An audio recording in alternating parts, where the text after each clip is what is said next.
like a Hellcat.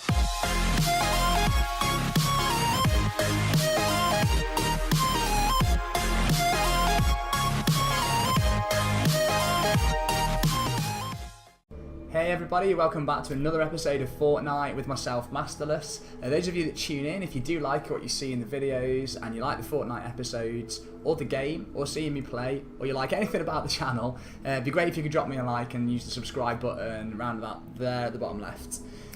Also, and it would be massively appreciated, is because I'm trying to continue to grow the channel and get some more viewers and subscribers along.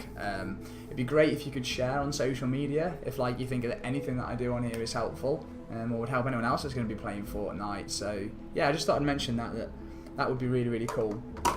So this episode is essentially a sort of a follow-on from a previous episode I did, which was where I started picking up some tips for the game at the time. I just shared a few tips that I've been learning as I've been playing, really. And a couple of those weren't quite right, and I've been learning a few other things since as well I just wanted to share with any players out there. Because the game, as I'm sure many of you are aware, it's not exactly clear with giving you the sort of required information for certain sections of what you can do and how you can boost yourself and the way in which you can do things. So I just wanted to clarify a few points in here and just share stuff with you that most of you probably already know, to be honest. But if it is of help, please just let me know in the comments, whatever, on Twitter. Come look me up. That'd be great. So the first section that I wanted to start with, as part of the, I don't know what to call this actually, probably just maybe follow-on tips or advanced tips or whatever. So the first thing I wanted to cover is around squads in the game. So squads, of course, as you can see here, they boost your fortitude, your offense, your resistance, and your tech ability. And they also give you extra bonuses as well, which depends on if certain things match up out of the survivors that you use within the squads. So what I've found out so far is when I go into squads, if I just let's say have a look at okay, we'll take the left and the right because that's where I've got the bonuses, but just while we're on this main screen, so if you notice that underneath survivors, they've either got white or sort of greyed out or black symbols there, which represent their personality type.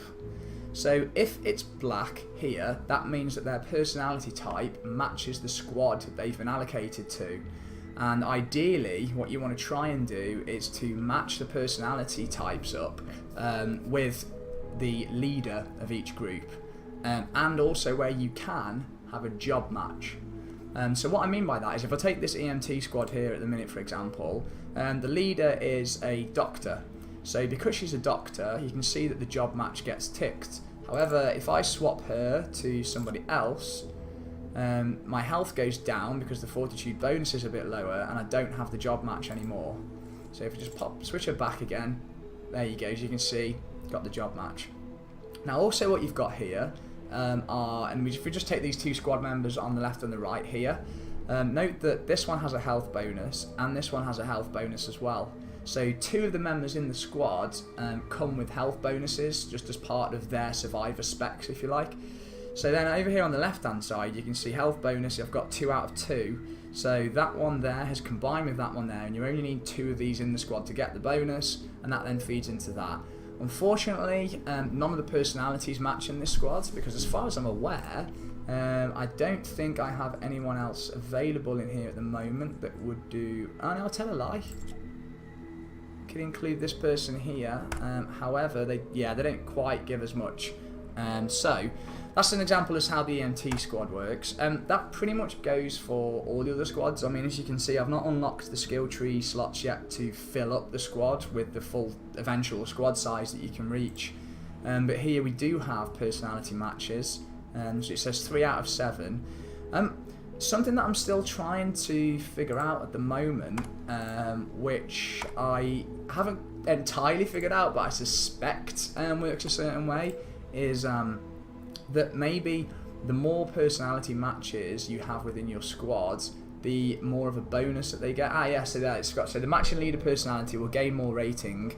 Matching a set bonus with other survivors will grant a bonus rating. So that's her personality there, which gains more rating, and then matching them with other survivors gives bonus rating. So it does look as though the personality matching gives you that extra help. Now again, as far as I'm aware, your fortitude feeds into your health, the offense feeds into the amount of damage that you do, obviously. Resistance is, I believe, your shield, and tech, I'm pretty sure, is how quickly you build things. Although, yeah, I stand to be corrected on that one if that's not right. So essentially, as far as your squads go, try and match up the personalities, and more importantly than that, the actual job roles. And of course, you know, don't forget to evolve them as well, because they will all then feed into your home base power as you improve them. So for example, if we take this Carrie Rad Mary here, she's in the wrong slot at the moment, so she doesn't have a job match because she's an inventor. And when you go back to the squad screen, you can see that we don't actually get the inventor type squad until much later on. So I'm using her for now because she's still pretty powerful, and I've upgraded her to level 10. In fact, actually, I think I can... Yes, if I wanted to, I could evolve her as well, which would then see her stat be shifted up to 48 rather than 39 it's on at the minute 2. So yeah, it's also definitely worth evolving these, and each time you evolve any of your squad members, you should see a little bump up in the home base power at the top left as well. So that's probably the first thing that you know, I'd mention is definitely worth doing. So yeah, and you can see here that it itemises how many different squad members you've got contributing different bonus types, just to help give you an overview so you can keep a track. So here, if I add another squad member that will come with a health bonus, I'll get another 5% health bonus on top of the 5% health bonus that we've got from over here as well. So squads are a really good way of strengthening your character and making you much more powerful. So moving along then to the Defender squad screen, which is this one here. This is a bit easier, I think, to figure out than the other squads, but essentially you can unlock various roles, and note this is the home base Storm Shield squad. So defenders that you have slot here will only be used for your home base Storm missions, home base Storm Shield defences. So you know how when you plant the trap at your home base during those missions, when you're defending your Storm Shield, you can then summon one of these guys onto those what are classed as traps. I think they're called Defender pads, potentially. I can't remember, have a look. But yeah, that's where they tie into. And again, you can evolve them, and it's definitely worth doing so, and upgrade them. But these use hero points. So unlike the survivors, which have their own sort of experience points to use, these will drain your hero experience points resource too. So yeah, just be wary of that. Again, I haven't unlocked these as I haven't gone into those other areas yet. But you've also got, in addition to the Defender squads, if I go into my heroes screen here, you see how you've got mission defenders on here that you can select as well. So these are essentially, they'll serve exactly the same purpose as the defenders that you have at your home base for the Storm Shield defense, except these will allow you to deploy defenders in an actual mission using the defender pads. I haven't actually seen many people do this, and to be honest with you, when you have 4 players playing co-op, you don't tend to need them. And to be honest, I don't think I've actually used them once yet, but I suppose it's just worth knowing that it's there for those of you that will use them. So moving them back onto the squad screen, obviously you've got your expedition squads now as well. So what this essentially involves is 3 different areas that you can explore or have an expedition out into. You've got land-based expeditions, sea and air. I haven't unlocked the air helicopter at the moment. I have unlocked the boat and the land. And in addition to unlocking the type of exploration or expeditions you can do, you can unlock slots as well so that more people can go along on the expeditions, which then increases the chances of you bringing back whatever it is that you're going out for. So on this expeditions list here, you can see we've got, so all 4 of these available at the moment are drive jobs, no boat jobs or helicopter jobs there.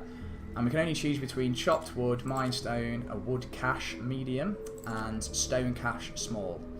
Now also note that they've got different amounts of power requirement next to them, and they directly affect your chances to be successful on the expeditions. If we pick, for example, this one here, which only has 5 power required, and we go to prepare the expedition, and we look to add, so even at a level 5 uncommon hero has an 100% success chance because they meet the amount of power. It's 5 out of 5. 10 obviously would also be the same. Now if we step it up a notch and go to 10, what we should see is that it's only now 50% if we use, or just under 50% for Uncommon Defender. So the rule that I tend to use here, as far as expedition goes, as a general rule of thumb, is if you've got 5 out of 10, you'll get 50% success chance to do it. So 10 power required, I've got hero there with 5, hero there with 10, however, gives me 100% success chance again.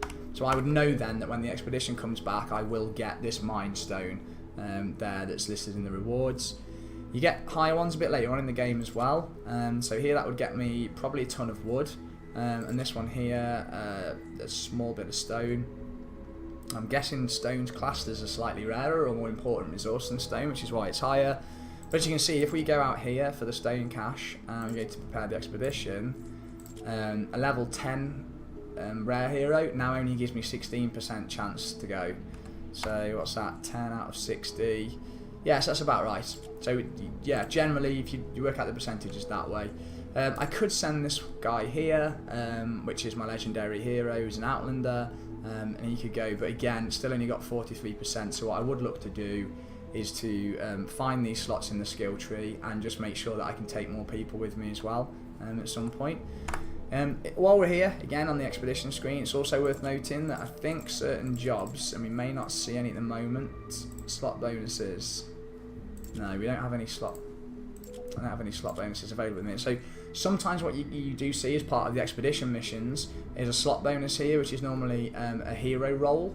So it might have soldier or outlander listed or broken down there. So if you then make sure that when you prepare for the expedition, you use the type of hero that you get the bonuses for, obviously that will make life a lot easier for you because your chances of succeeding on the expedition then are done. When you've completed an expedition, if you just go to this one here, you've got check completed expeditions button at the bottom, press that. The game can take ages to load and let you know, but yeah, eventually it will load and it will tell you whether you were successful or not on the expedition, and also what you found on it as well. So I've got 2 people out on the boat at the moment who are going for a small supply cache. I don't necessarily think it says what's in them though. So you just see that they're there, so they'll be back at some point. Just again to mention, obviously air and sea. I think what you should be able to do, no, we'll have to just do it manually, is if you go to the research tier, you can see, so there's an extra position for a squad member. That's the engineering core actually, so that would be down for the squads. There is a second slot for dirt bike, so we then got a dirt bike expedition chance as well increased. And if we then go across into further skill trees, there are various bits that as well allow you to unlock the air expeditions and upgrade your squads and your other sort of expedition members that can go along as well. So always worth keeping your eye on the skill tree to find out what the case is there. Obviously you've also got skills in your other skill tree that you can use too for this. So I mean most of these have prerequisites, or sorry, the remaining ones that I have left at the moment have prerequisites anyway before I can get into skill tree 2. Which is to do a Storm Shield Defense 7 mission and complete the Van or Astro Van quest as well, which is the one I'm about to do. I think I've played the game a bit randomly for me in that what I've tended to do is I've been helping out so many other people in the game and just doing missions for fun. I've ended up with 36 spare skill points now that I can't use yet because I'm not on the second skill tree. And I swear my home base power is a lot higher than some of the other people that are on the same missions as me, who've just rushed through. So I'm not sure whether I've done this wrong necessarily or not. For example, if I go into my armory here and have a look at my schematics, I've got a fair few decent schematics in there. I've got a decent amount of heroes. I wouldn't say it's too good, and no epics. Got a couple of legendary ones there. My defenders, you can see again, I don't have that many defenders. Survivors, I've got a few more of. I tend to recycle anything that's underneath green lead. So they're all lead survivors. You can see the little crown thing behind them on the card there. So that's not got any crowns in the background. That one has. Or I add them to the collection book as well, which is something that's definitely worth checking and adding to.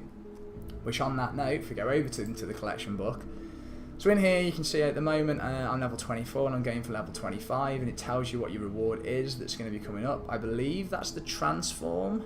I think that's going to allow me to transform into an what's that going to be, an epic lead survivor, is it? Or will it just give me an epic lead survivor? I'm not sure until I get it. And then I get 500 V coins at level 26, which would be pretty amazing. But yeah, generally the way this works, obviously you've got your different categories, you've got all of your different rarities as well in each category. So if we just choose survivors at the moment, so I've filled up all the common, filled up all of the uncommon, filled up all of the rare actually as well, and then I'm working on epic survivors. Now I don't tend to add people or things or weapon schematics to this unless I've got duplicates or unless I just know that I'm never going to use them. So be really careful when adding things to your collection book, because I've seen a few people say that they started the game, got a bonus pack with a few heroes that came in it and stuff, and they accidentally ended up sending some of those into the collection book, and once something's in the collection book you can't get it back, so just be really careful with when you put things in and make sure you only put in what you're going to want to put in. But the way this works is if I pick this one here, it's broken down into personality types, so you can see we've got adventurous, analytical, competitive and cooperative, and at the minute it looks like I've got one of each type of personality type I could slot into here. I wonder if I actually need to slot anything in at the moment, or that I can do anything I know that I'm never going to use. Probably, let's see.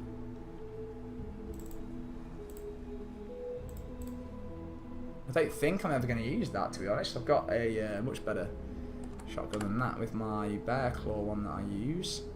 So yeah, I'll just slot this in. So as you can see, I get a little bit of experience for it. Double click, permanently slot, and the weapon schematic is now gone. I won't be able to make that weapon again unless I get another schematic for it. But I'm a little bit closer, another step closer to the level 25, which I'm aiming for. So always when you've opened a load of llamas or you've done a load of quests and you haven't had a look through your inventory for a while, have a look through it, see what you've got duplicates of, and pop them into here. You can retire things. So again, if I open up schematics, if I've got any duplicates at the minute, I normally keep on top of these quite well, so I may not have. So if there's anything that's worth me getting rid of here. This. So what I can do is I can choose a trap here. Actually, let's choose that. I can choose a trap. I can press R to retire it, choose confirm recycle, and it's done. I've got points. Now I tend to add things to the collection book first and then retire them afterwards, making sure that I fill up my collections before I start retiring gear. That's just me. I mean, you probably could get away with retiring it. I just wanted the bonus really from the collection book, because you do as you go along here, get some really good bonuses as well. So it's an epic lead survivor is the one that I get as my next reward. You can see that by choosing the reward info option just up there. So again, that's just a few things to note, I suppose, about the collection book. Now, while I'm just down here, actually, resources, don't forget that when you're opening up your llamas and you pick up your XP boosts, so I've got 1 XP boost there and I've got 8 teammate XP boosts at the moment, don't forget to use these when you're going to be playing in a few games. So if you ever want to, when you're in a squad or when you're on your own, you can click on this bar up here, and this bar will tell you whether you currently have any boosts. So as you can see at the moment, I don't have any boosts. What I can do is click use XP boost, confirm, and I now get 30% extra as a boost. So I get 130% in total, which is the 30 I've just used the pack for, and also my daily bonus experience, which regenerates while you're not in a mission. If I get any other party members join, I can activate their boosts, and as you can see here, gives a 5% bonus to other players on the team as well. So everyone can end up with really good bonus points in level sometimes when you do that. Some of you out there may have account boosts. I haven't got those as I didn't go for one of the more expensive pre-order options. I went just for the basic one. So again, transforming. So transforming is something that I've not done much of. You have 2 types of keys you can use. You've got your permanent keys and your consumables. So of course your consumables you can only use once. Permanent ones, a bit like weapon schematics, you can keep using these as much as you want. But essentially the way these work is, let's say that I decide I would like to craft a melee weapon, and what you can do is you can choose between pretty much anything that you've got in the way of survivors and schematics, and you can say, okay, for example, let's see, maybe this one here, I can add that to this, and it says, right, okay, at the moment I will receive 200 schematic XP from doing it. I can then add a few more, so if I wanted to, I could say, for example, add this into it as well. Now it says that I would get an uncommon melee weapon and some schematic experience too, which is quite cool. I can add another one here, so let's go ahead and add that. And now I've maxed it. So I would get a rare melee weapon here and 1700 schematic XP if I did the transform. However, this takes research points, and I don't quite have enough research points at the moment. I'd need 500 to do that. And the more powerful an item that you go to make, so I'm obviously going for a rare melee weapon here. If I went for something higher than that, or I'd use more of these items to max it out, you'd need more research points. And again, likewise, the lower the rarity, the less research points that you need. But that's generally how transforming works. I'm not going to show you that right now, just because I want to try and keep my research points to unlock a skill I'm going for at the minute. But yeah, just play around with it, with things that you're not afraid to contribute as well, and things that you know you're not going to need. And see if you get lucky with some of the transforms that you get to.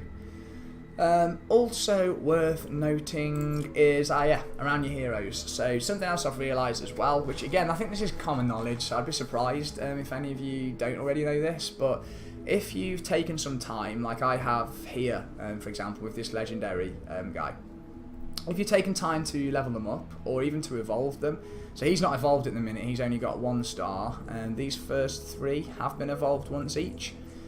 I could, if I wanted to, retire these heroes, and if you do retire them and you've leveled them up or evolved them, you do get some of the experience, or actually you get quite a lot of the experience back that you put into leveling them up or evolving them in the first place. So don't worry if at some point you do need to retire a hero because you've unlocked a really strong one.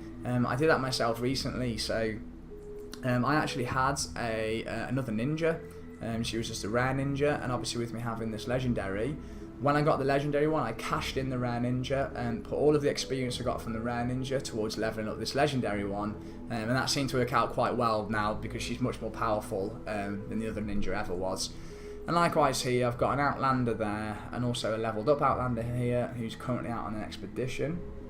When she gets back, I may cash her in and put the experience towards this, but it's always worth keeping a few spare heroes anyway, and leveling some up, because yes, as part of the heroes squad, obviously you'll be going out to missions with your primary hero and taking these 2 with you for some potential bonuses, but you'll also be sending them out on expeditions that we've already mentioned as well. So it's always good to have a few heroes leveled up higher for those expeditions, so you can have, I suppose, like your 3 core heroes here that you use for giving you big bonuses, and maybe 3, 4, 5 other heroes that you level up to make sure that you do get that the hauls that you go out for when you send them on expeditions. So that's also worth noting as well. I'm just scanning along to see if there's anything else. Yeah, always keep an eye on your quests. My favourite personally are the daily quests, because they give V coins usually, or V-Bucks, and Founders coins. So you can see at the moment here I've got 3 missions that are simply complete 3 missions as a particular class. So I switched from my soldier, which I usually use, to the ninja for this one, and I've now started using the ninja. And then I can do the same with the constructor and destroy some industrial power transformers as well. So I can, if I find 4 of those and destroy them, I'll get more reward. And doing these missions is obviously a really good way of grabbing some good loot. Given that you can use the V-Bucks to buy upgrade llamas, and the upgrade llamas can sometimes turn to silver or gold and give you some really powerful loot, always make sure that you check off the daily missions. You do get a few challenges occasionally as well, which give you either crafting items, as you can see there, bacon, there's a crafting item there, or some V-Bucks. And you get hero quests as well, which usually revolves around evolving them to a certain level. Excuse me, as you can see here, or just activating certain abilities or unlocking them by leveling them up as well. Yeah, and you've got your tutorial quest, which is quite simply just evolve this or level up this. So again, just always make sure that you check on your quests, because they're key to getting some really good loot in the game as well, especially in the early stages, because you'll find that you'll be completing missions really quickly. And it is also worth mentioning for anyone that's watching the video that's new to the game, I personally think that the best way for you to get loot quickly without paying for any of the more advanced game packages is to start filling up your collection book as soon as you possibly can, and always concentrate on the quests that you get here as well to get the bonuses from those. And that's certainly what I did to get myself a lot of loot, and I seem to be a bit further ahead than other people at the time as well when I was doing it with the gear that I had. I ended up crashing a few people guns and whatnot in levels, so yeah, give that a whirl. And on that topic of giving guns away to people, it's definitely worth highlighting that when you're in a mission and you start with any weapons that you've got low durability for, or if you tend to always run the same weapons like I do. So for example, let me just bring up the guns I normally use. So with my soldier, the guns I've normally got is the Bearcat shotgun, the Raptor, and where's it gone? Bearcat, Raptor, and this here, the Exterminator. So I use those three. Now if I know that they're low on durability, or I can see them, when you're playing in a game and you craft an item, you craft a weapon, that goes towards your harvesting, or I suppose mining bonus that you get at the end of the mission. So sometimes what's really cool is to start a mission, and if you're feeling really generous, just give away all three of what are relatively low durability weapons. So I've given these three away before when they've got a little bit left. And to people who are lower level than me, who chances are don't have them, because you know they'll be loving it because they'll get some decent guns, and then I'll go ahead and make all three in the same mission, instantly usually taking me up into high silver for that gathering rank as well. You get a little bonus for building bullets. You get, I think, plus 1 or 2 each time to the gathering or the harvesting meter as well. But definitely manufacturing weapons and traps is a really good way of getting the extra bonuses in missions by pushing those bars up, the 3 bars. You've got obviously your combat bar, you've got your harvesting bar, and you've got your, heck, I've just forgotten what the bar is. You've got your combat bar, harvest bar, and your building bar, of course, the building bar. Building bar's a good one because yes, you get points and it goes up from you just building structures when you're in a level, but also upgrading them and upgrading the metal, stone or the wood to the higher up levels once you've unlocked that from the skill tree also adds to the building bar. So the developers have given you a few ways of taking care of the harvesting bar and the building bar. Combat bar is a bit harder to play with because again that's just a case of you killing as many zombies as you can. While on that topic, it's probably also worth mentioning that in the first tips video I did, I mentioned that it seems like the amount of damage that you do to zombies is key to how quickly the combat bar goes up. I've since, I think, come to realise it's not a case of doing more damage to them. It's simply that each type of zombie that you kill at the level mission that you're at is worth a certain number of points.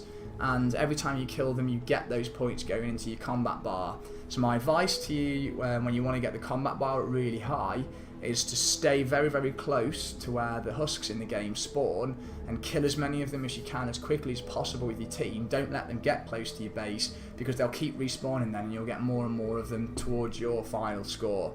So always make sure that if you're strong enough you stay near the spawn point for the Storm Shield missions, or for the final part of whichever mission that you're on where you have to defend a certain point, because you will get higher combat bonuses too.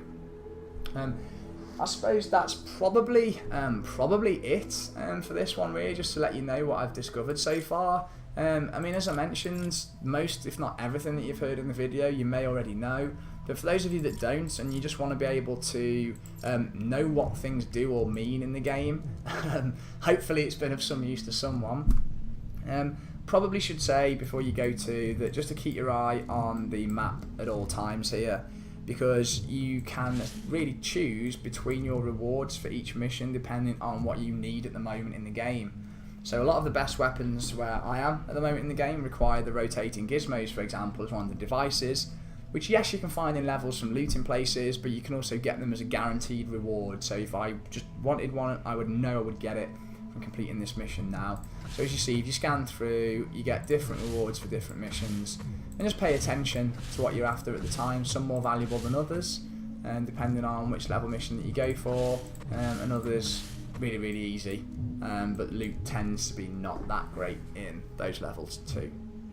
So thank you very much for tuning in to this further tips video I've done off the back of my first one. Hope it's been useful to any of you out there. If it hasn't, I'm sorry. I'll try and make sure that the next one is.